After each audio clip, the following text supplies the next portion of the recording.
인류의 유일한 구주는 예수님이십니다. 그 예수님이 오늘도 우리를 지키시고 또 주님 오실 그날까지 함께 하실 것을 여러분 믿습니까?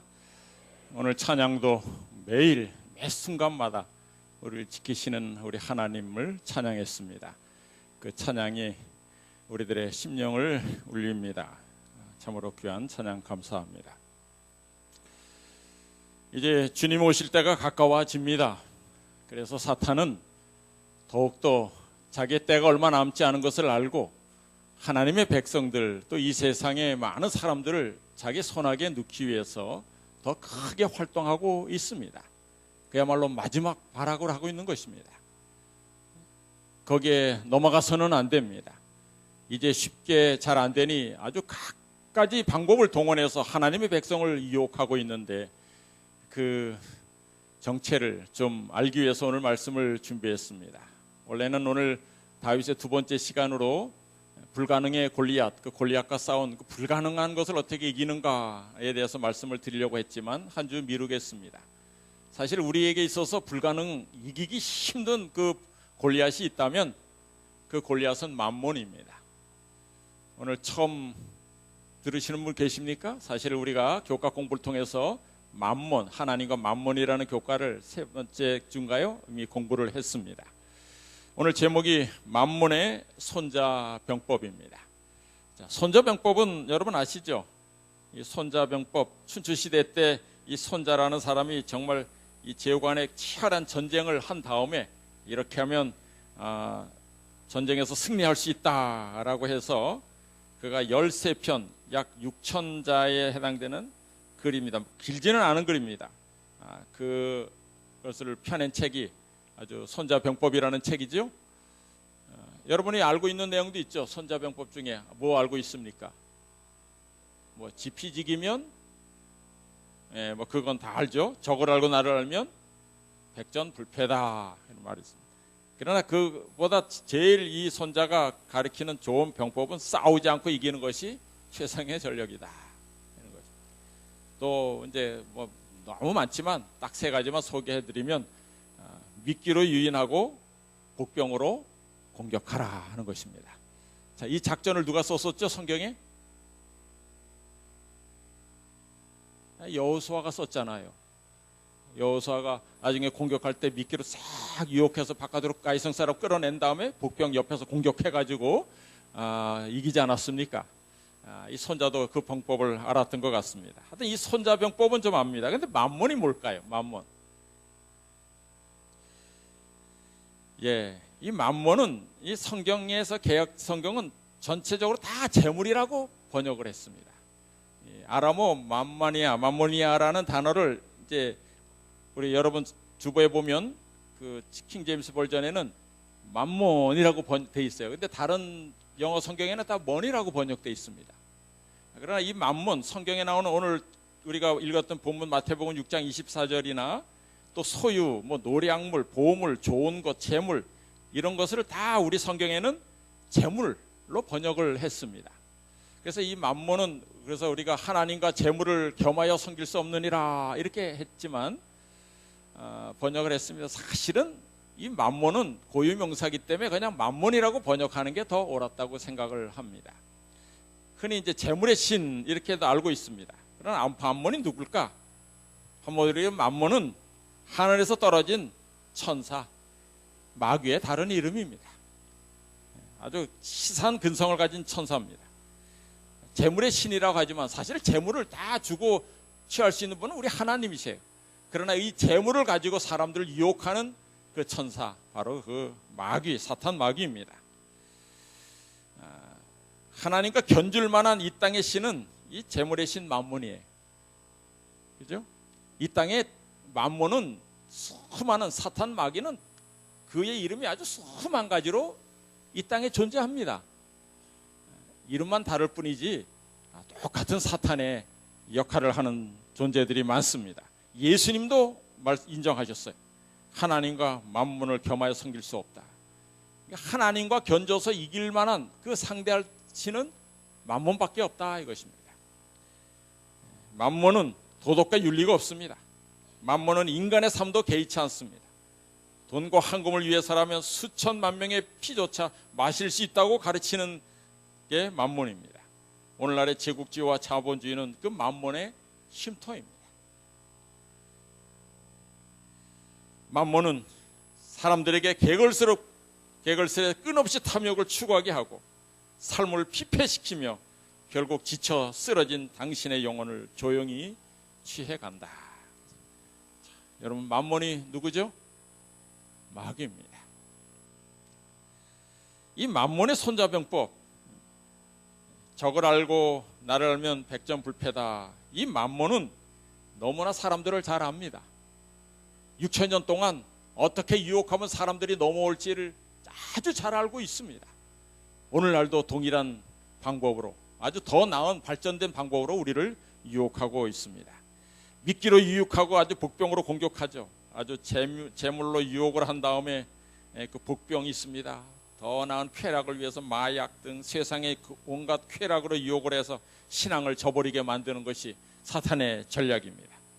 그러므로 우리도 만몬을 바르게 알아야 되겠어요. 바르게 알고 그의 전략에 대처해서 승리를 해야 하겠습니다. 성경에 만몬에 넘어간 사람 대표적으로 누가 있을까요? 예? 아니, 그러니까 성경에 나오는 인물 중에 만몬에 넘어간 사람 대표적으로 아간도 있어요. 예, 또 발람, 예, 뭐 하여튼 제가 대충 생각난 대로 쭉 적어봤습니다. 발람이 대표적이죠. 예, 만몬에 넘어갔습니다. 예수님을 십자가에 매달게 한 제사장도 만몬에 넘어간 것입니다. 그들이 그 제사장 되기 위해서 수많은 돈을 들였거든요. 바리새인들, 사두개인들, 가룟 유다도 마찬가지고 부자 서기관도 마찬가지입니다. 오늘날 프리메이슨 아십니까? 이 프리메이슨이라는 것은 자유로운 석공들이라는 뜻이에요.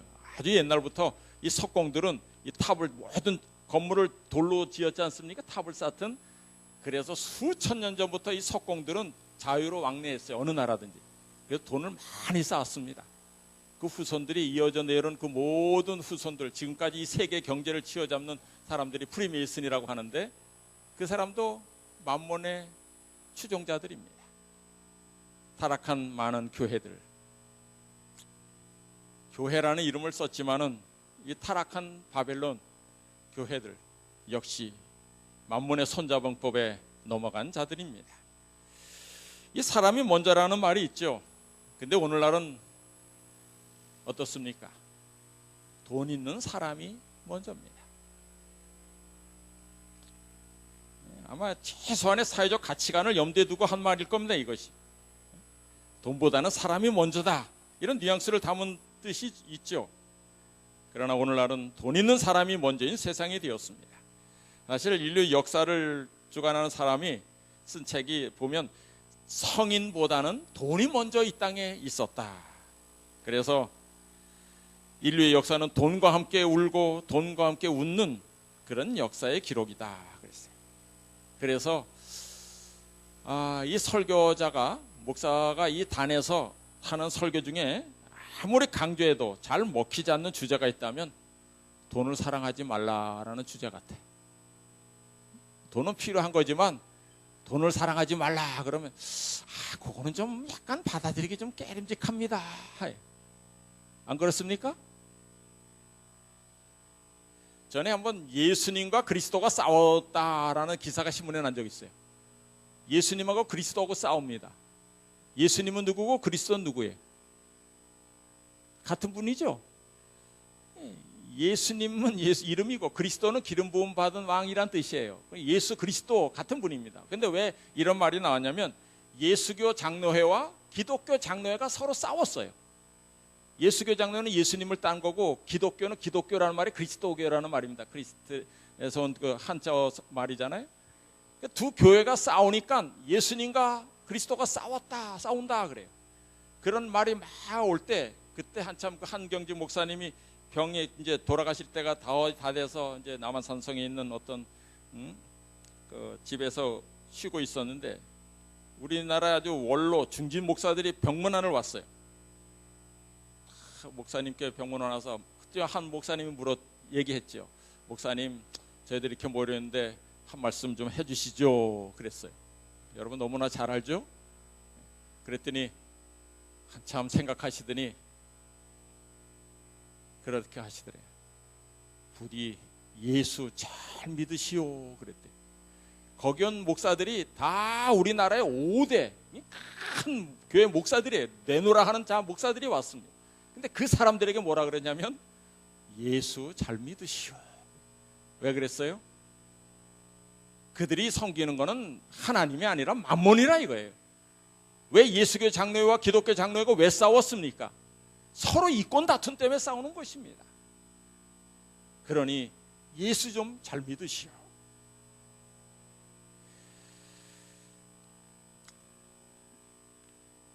예수님께서 마태복음 25장에 만몬을 섬기는 자들의 신앙의 모습을 아주 잘 설명하고 있습니다. 우리가 잘 아는 말씀이죠. 왼편에 있는 자들에게 뭐라 그래요?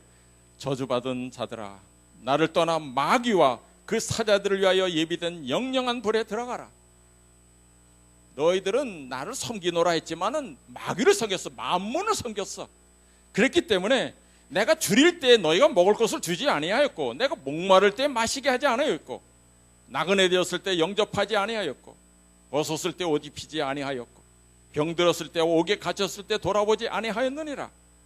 언제 우리가 그렇게 했습니까? 우리는 그런 주님을 보지 못했습니다. 그랬더니 뭐라 그래요? 45절 임금이 대답하여 가라사대 내가 진실로 진실로 너에게 이르노니 이 지극히 작은 자 하나에게 하지 아니한 것이 곧 내게 하지 아니한 것이니라 하시니라. 자신을 재물을 위해서 살게 하다 보니까 남을 돌아볼 여력이 없어서 결국 너희는 나를 섬긴다 하지만 만몬을 섬겼다. 하나님과 만몬을 함께 섬길 수 없는데 너희는 나를 택한 대신 만몬을 섬겼다. 그러니 내게서 떠나가라 말하는 것입니다. 제가 오늘 이 말씀을 특별히 준비하게 된 이유는 최근에 이 만몬에게 유혹당하는 뉴스가 아주 톱 뉴스로 자리를 많이 차지하기 때문에 그래요. 많이 들어보셨죠? 가상화폐에 대해서. 비트코인 들어보셨습니까? 예, 비트코인. 2월 3일자 조선일보에 하루에 100조 원을 날려버린 비틀코인이라고 돼 있어요. 비트코인인데 거기에 비틀코인이라고. 왜 비틀거려 막 떨어지면서 떨어지니까 비틀코인이라는 표현을 썼어요. 요즘 뉴스에 보면 평생 벌어도 집 못 사는데 2030 비트코인에 올인했다. 군생활관이든 뭐 대치동에 있는 10대 학원가든 거기에 모든 사람들이 다 비트코인 광풍이 열었다. 인생 역전하고 싶어서 가상화폐에 빠진 2030 흑수저를 탈출할 수 있는 마지막 기회. 그래서 비트코인 투자 뭐 이런 얘기. 하여튼 아침에 일어나서 얘기하면 지난밤에 얼마 올랐나 얼마 내렸나 하는 얘기가 다 세상 사람들의 얘기입니다. 거기 투자한 사람들이. 이건 주식은 하루 단위로 이렇게 올라오가지만 이거는 막 시간 단위로 바뀌기 때문에 잠도 못 자요. 막 잠도 못 자고 있습니다. 밤새도록 잠을 못 자니 낮에 일을 하기도 힘들어요. 거대한 파도가 몰려오고 있어. 파도에 빨리 올라타지 않으면 가라앉아. 빨리 더 늦기 전에 투자해. 막 이런 얘기를 많이 합니다. 어떤 대학 학생 한 분은 대학을 졸업하고 아주 꽤 좋은 회사에 들어갔는데 1년도 안 돼서 2년도 안 돼서 사직을 했어요. 왜냐하면 이 친구가 이렇게 비트코인에다가 가상화폐에다가 딱 투자를 했는데 얼마 있다가 아주 억대 수익을 얻었어요. 그래가지고 아이고 내가 뭐 이 회사 다닐 필요 없다 그래서 사표를 던지고 나왔습니다. 이런 사람이 얼마나 많은지 몰라요. 뭐 수십억 벌었다 수백억 벌었다는 얘기가 아주 수두룩합니다. 요즘 직장 동료가 갑자기 사표를 내면 가상화폐로 대박 나나 보다 이렇게 생각할 정도라 그래요. SBS에서 그것이 알고 싶다라는 그 방송이 있죠. 거기서 가상화폐 투자자와 인터뷰를 하는데 그 인터뷰하는 2시간 만에 자기가 이렇게 딱 찾아보더니 인터뷰하는 지금 2시간 만에 내가 30억을 더 벌었습니다. 그런 얘기가 막 실시간으로 나갔어요. 예? 이거야말로 돈벼락 아니에요? 네. 이 가상화폐란 말은 실물이 없는 말 그대로 가상의 돈이에요. 2009년에 처음에 만들었어요. 2009년에. 아직 뭐 10년도 안 됐죠? 예. 그래서 지금은 약 1,300여 종의 가상화폐가 있어요. 그중에 이제 대표적인 게 비트코인이에요. 비트코인도 골드 비트코인 뭐 여러 종류가 또 있어요.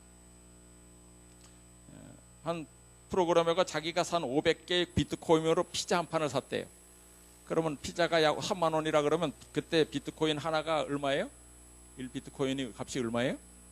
60원. 60원 정도 하였습니다. 근데 지금 얼마인지 아십니까?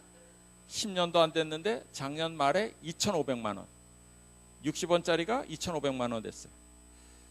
근데 그것이 요즘 막 해가지고 막 난리쳐서 1,500만 원으로 떨어졌어요.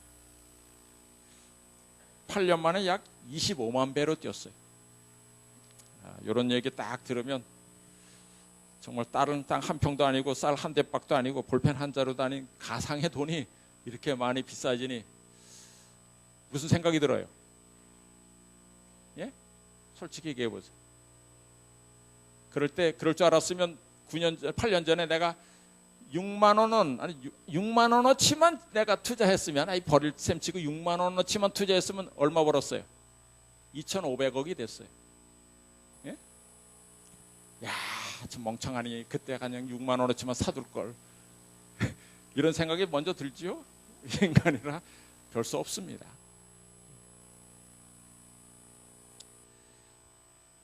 근데 이것이 이제 사회적 무리를 일으키는 이유가 이제 가상화폐 투자해서 돈 번 사람은 이럴 필요가 없어서 일을 안 하고 그걸 보는 사람은 부럽고 허탈해서 일을 안 하는 그런 현상이 이 사회에 일어나고 있습니다.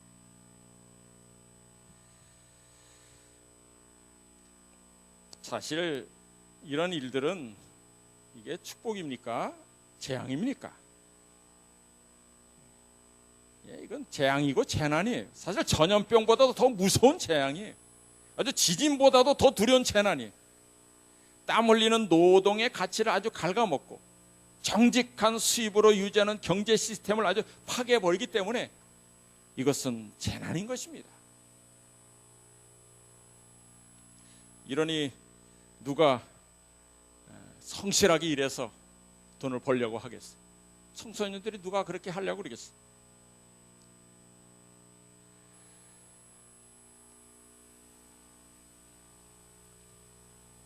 불로소득에 대한 우리 재림 성도들은 어떤 태도를 가져야 하겠습니까?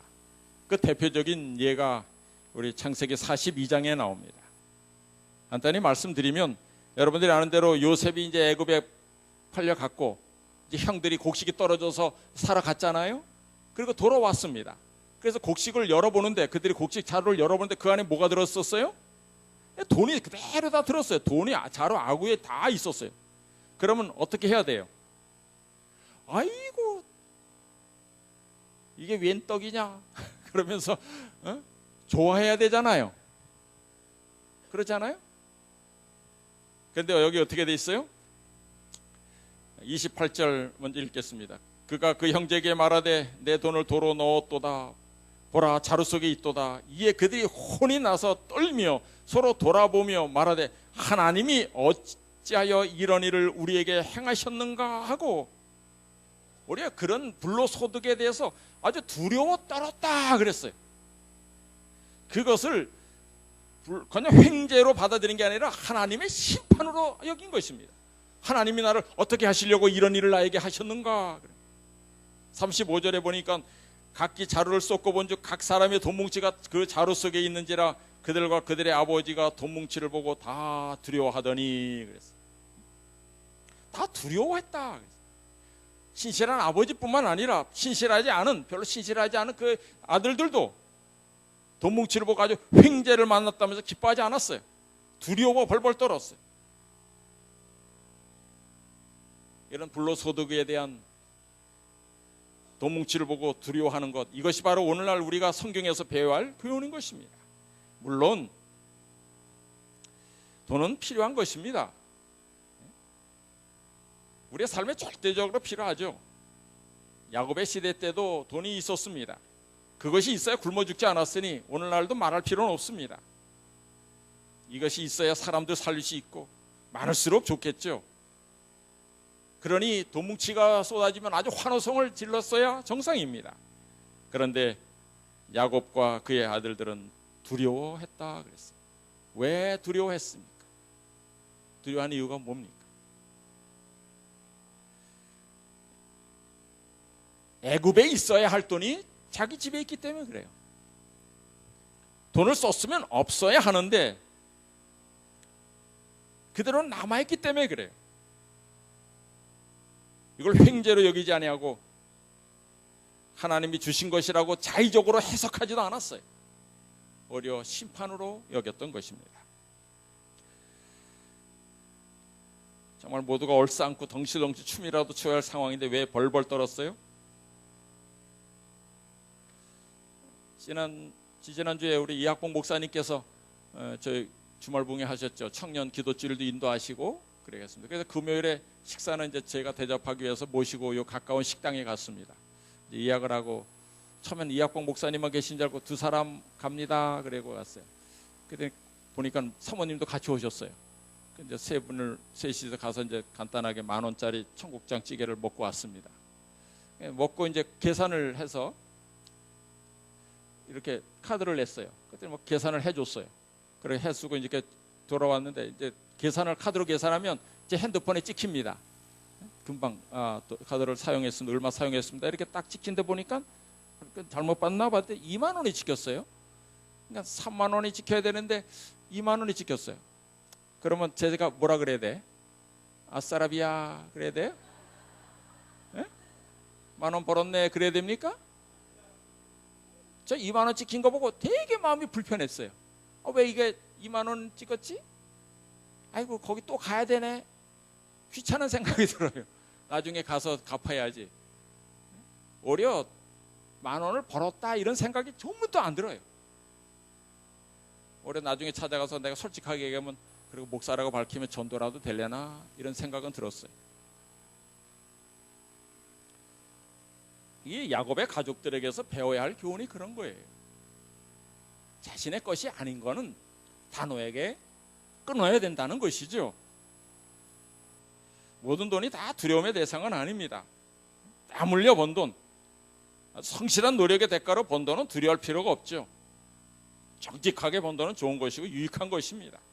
그런 돈은 우리로 하나님의 사업에 헌신하는 삶을 살게 해주고 이 땅에서 생활을 편안하게 해주고 또 돌봄이 필요한 사람들에게 도움을 주는 아주 그런 복된 돈입니다. 그래서 모세는 이스라엘 백성들에게 이렇게 말했어요. 신명기 8장 18절에 보면 내 하나님 여호와를 기억하라. 그가 내게 재물을 얻을 능을 주셨음이니라 말을 했습니다. 최근에 저는 신문을 조선일보를 보니까 그 스타일란다라는 회사가 있어요. 스타일란다는 회사인데 이 김소희라는 대표가 있어요. 여성분들은 다 아십니까? 스타일란다? 잘 모르십니까? 이 아가씨가 나이가 많지도 않아요. 20대예요. 근데 벌써 기업 가치가 1조나 되고 뭐 1년에 약 1,300억 원의 매출을 올리는 그런 사장이 됐어요. 550명인가? 하여튼 550명을 벌써 거느리고 있고. 그 사람이 하여튼 고르면 동대문 옷이 아주 K 패션이 된다 그랬어요. 일본에서도 중국에서 아주 이 가게가 아주 난리나게도 잘 팔리고 물건도 잘 팔립니다. 보니까 어려서부터 옷을 무척 좋아했어요. 어려서부터 그 애완견에게 옷을 자기가 지어 입히기도 하고 그리고 노는 것이 고등학교 때 어머니 있는 서울에 와서 하는 것이 동대문 가서 이 옷 골로 이렇게 맞춰보고 입어보고 이렇게 사는 거 그걸 아주 좋아했다 그래요. 매일 하는 게 동대문에 가서 옷 사는 겁니다. 이렇게 보고 맞춰보고 이렇게 하면 참 예쁘다. 그래서 한 번은 자기가 옷을 사서 싸게 주고 사가지고 입었어요. 그러다가 인터넷에 혹시 한번 내놓으면 어떨까 하고 인터넷 쇼핑몰에 요거 8만 원 하고 냈더니 사람들이 그렇게 많이 달려들더라는 거예요. 그래서 이거 봐라. 그래가지고 그가 다시 그거를 장사하기 시작해요. 자기는 공장도 없어요. 그저 남이 만드는 옷을 갖다가 저 앞에서 파는 것입니다. 패션을 이렇게 꾸며가지고. 근데 아주 날개도 잘 팔리는 거예요. 그래서 그걸 자 해가지고 이제 그런 감각이 좀 특별한 것 같아요. 일본에 갔더니 일본 사람도 살까 했더니 막 골목에 길을 서서 거기 들어오려고 서 있는 거 보고 아주 눈물을 흘렸다 그래요. 1년에 이제 지금 현재 1,300억의 매출을 올리는 아주 기업 가치가 1조 원이나 되는 아주 그런 인터넷 카페를 쇼핑몰을 열은 거예요. 참 대단한 사람이에요, 그죠? 저희 교회도 이런 분이 많을 것 같은데 패션 감각 있는 분 없으세요?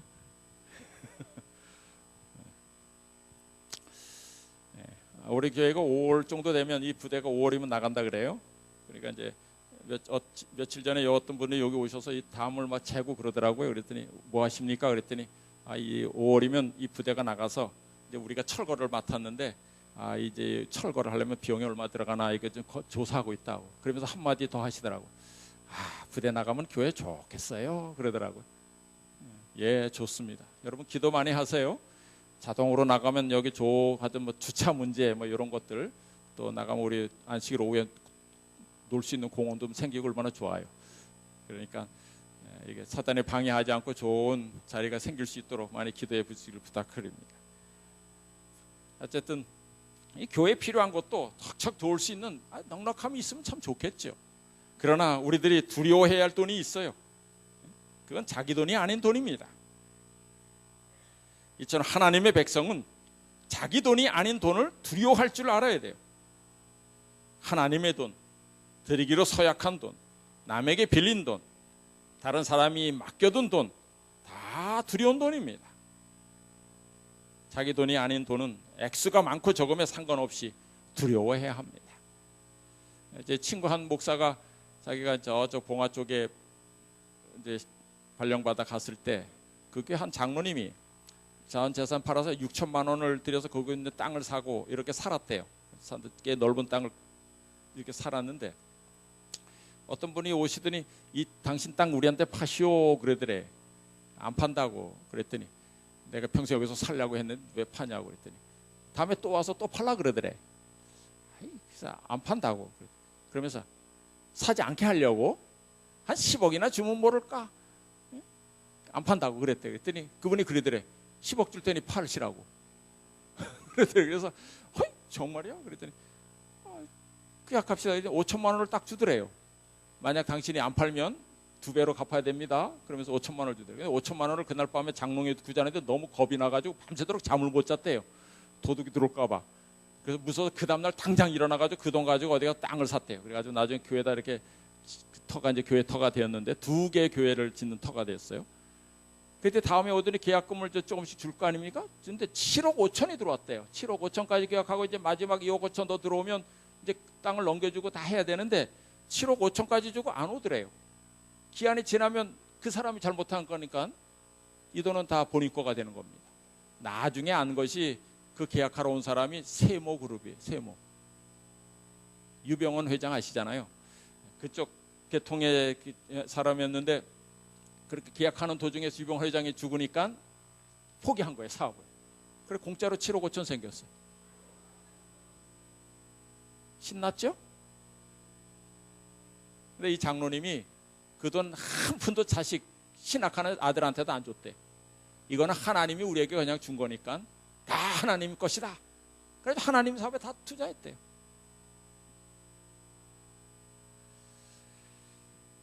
참 오늘날에도 야곱의 가족 같은 믿음이 있는 사람들이 있구나.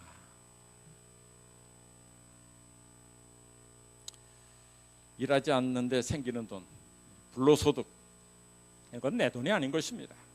그런 돈으로 먹고 사는 것이 하나님의 계획하신 삶이 아니에요. 창세기 3장 7절에 너는 평생에 수고하여야 그 소산을 먹으리라 하셨어요. 내가 얼굴에 땀을 흘려야 먹을 것을 먹으리라 하셨어요.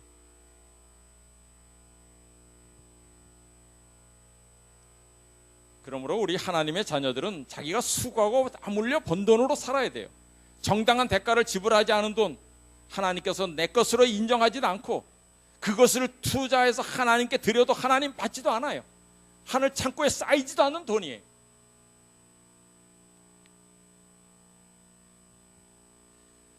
그런 것을 꿈꾸면 결국 건강한 정신이 파괴되고 대단히 효과적인 만문의 도구인 이 불로소득, 그래서 이 그리스도인이 피폐해지게 되는 것입니다. 그러므로 절대로 동경하지 않게 되시길 바랍니다. 갑자기 큰 돈을 벌었다는 생각함이 있으면 부러워할 대상이 아니고 두려워할 대상으로 여기시기 바랍니다. 나에게도 그런 유혹이 올까 두려워하시게 되기를 바랍니다. 또 하나 이 가상화폐를 막는 이유는 여러분들이 투자해서 손해볼까 봐 염려해서 그런 것이 아니라 100% 안전하다고 해도 뭐 1000배 만배 아주 수익이 보장된다 해도 그런 일확천금을 꿈꾸는 불건전한 경제의 발을 디디면 안 되기 때문에 이 말씀을 드리는 것입니다.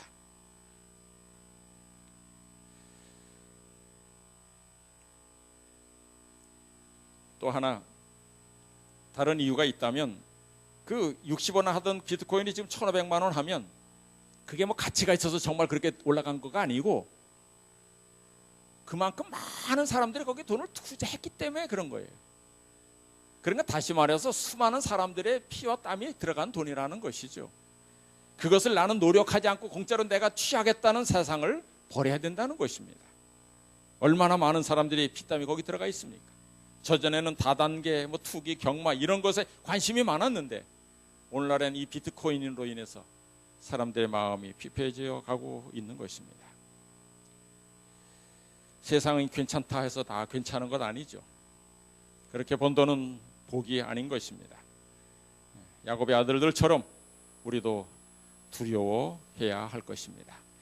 참 신기한 것이 이걸 준비하면서 인간들이 만든 발명품 중에 참 대단한 것이 있는데 그게 돈이라는 생각이 들어요. 옛날에는 어느 나라는 큰 돌을 갖다 돈으로 쓴 데도 있고 이제 나중에 금, 뭐 은 이렇게 화폐를 만들었죠. 근데 종이로 돈을 만들었어요. 100억짜리 수표가 있는데 그 실제로 그 종이가 얼마짜리 가치가 얼마짜리일까요? 그 만드는데 얼마 소용됐을까요? 1원어치 들어갔을까요? 신용을 담보로 한 가지만 사실 그 수표 하나 만드는데 1원이면 됩니다. 1원. 종이값하고 뭐 잉크값 해야 1원밖에 안 되는 거예요. 근데 그것을 갖다가 5만 원이니 10만 원이니 100억이니 뭐 이렇게 쓰는 거 보면 참 신기해요. 그런데 더 신기한 거는 돈도 아닌 것이 돈 역할을 해요. 진짜 돈을 주고 가짜 돈을 사는 세상이 됐어요. 우리나라의 그 돈이 우리나라 2,500억이 누가 해킹해서 빼갔죠? 일본에서는 5천억 이상을 어느 분이 해킹해서 빼갔어요. 그래도 할 말도 없어요. 주로 이북에서 그런 일을 한다고 또 며칠 전 신문에 또 나왔어요.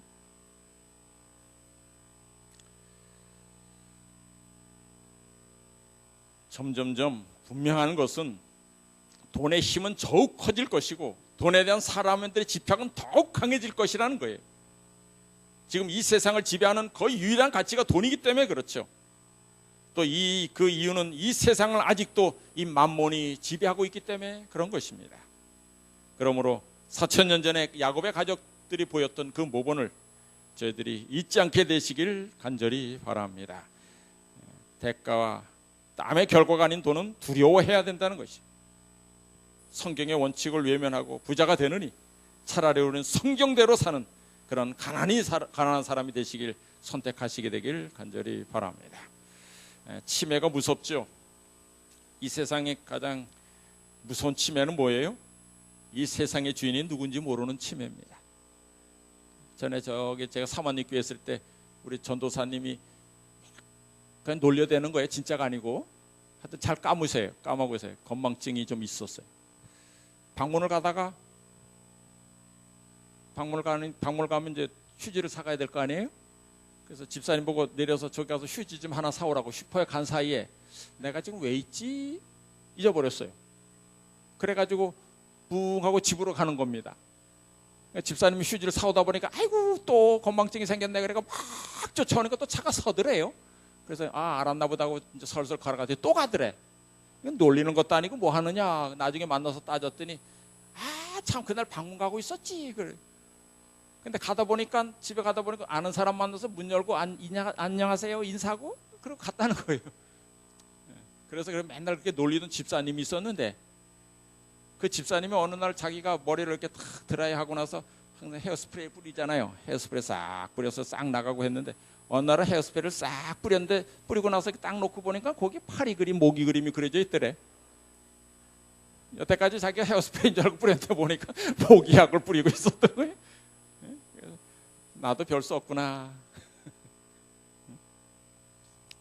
어떤 주부가 아침에 생선 고등어구이 해주려고 사와가지고 사왔는데, 그래서 아침에 냉장고 문을 쑥 여니까 고등어는 없고 신발이 한 짝이 딱 들어가 있더라고요.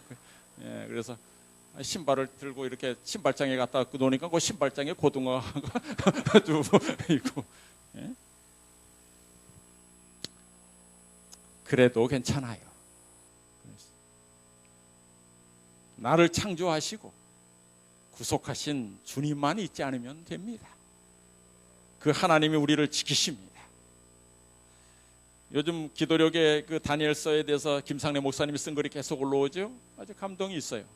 근데 어저께인가 그 금운동철 역사가 쭉 나오는데, 그걸 읽으면서 저희 머릿속에 이렇게 스쳐가는 생각이, 인생의 역사도 이와 같다 하는 생각이 들었어요. 이 느부갓네살이 그 얘기를 듣고 나서 금으로 만든 동상을 만들었다고 오늘 나왔죠. 그런데 그 다니엘은 미안하니까 다니엘한테 혼날까봐 다니엘은 못 나오게 참 어디를 보냈든지 무슨 일을 시켰을 것이다 이제 나왔어. 이 다니엘, 이 느부갓네살 왕과 같은 마음이 우리도의 마음이 있어요. 그래서 금머리로 쭉 갔으면 좋겠죠. 왕년에 금머리 생활하시던 분 손 들어보세요. 왕년에 그래도 나는 금머리 같았어. 가정이 부유하고. 제가 많이 들었어요. 저희 교회 많은 분들이 참으로 금머리 같은 생활을 살았지만 점점점 가정이 좀 어려워지면서 은나라가 되더니 통나라가 되더니 철나라가 되더니 이제는 흙수저 신세가 된 그런 분도 있어요. 그런데 여러분, 실망하지 말아야 될 것은 돌나라가 있기 때문에 그래요. 우리 주님 곧 오실 것입니다. 주님의 섭리가 어디 있는지는 몰라요. 오히려 그대로 있었으면 내가 멸망할지 모르지만은 이렇게 어려워졌기 때문에 돌나라를 기다리는 그런 존재가 될 수도 있었던 것입니다. 바벨론의 느부갓네살이 마지막 그 자손 중에 벨사살이 하나님의 성전을 물건을 함부로 댔다가 우습게 봤다가 멸망을 당했죠. 하나님의 물건을 함부로 대해서는 안 된다는 교훈인 것입니다. 다윗이 얼마나 훌륭한 사람입니까? 근데 이 다윗이 마지막에 아주 사탄의 유혹을 받아서 크게 하나님의 진노를 받은 적이 있어요. 무슨 일을 했습니까? 역대상 21장 1절에 보면 백성의 숫자를 세었어요. 사탄이 일어나 이스라엘을 대적하고 다윗을 격동하여 이스라엘을 계수하게 하니라 그랬어요. 아니, 전에는 백성들의 숫자를 세는 것, 내 나라 백성이 얼마는지 어떻게 사는지 조사하는 것이 나쁩니까? 좋습니까? 나쁜 일이에요? 좋은 일이에요? 근데 왜 백성들의 숫자를 센 것이 하나님의 마음을 아프게 했을까요? 격동시켰을까요? 백성을 돌보기 위해서 한 것이 아니라 전에는 하나님만을 의지하면서 나가서 골리앗도 물리쳤던 이 다윗이 이제는 나라가 부강해지고 백성 숫자가 늘어나니까 내 백성의 숫자가 얼마나 되나, 내 나라 재산이 얼마나 되나, 그것을 센 겁니다.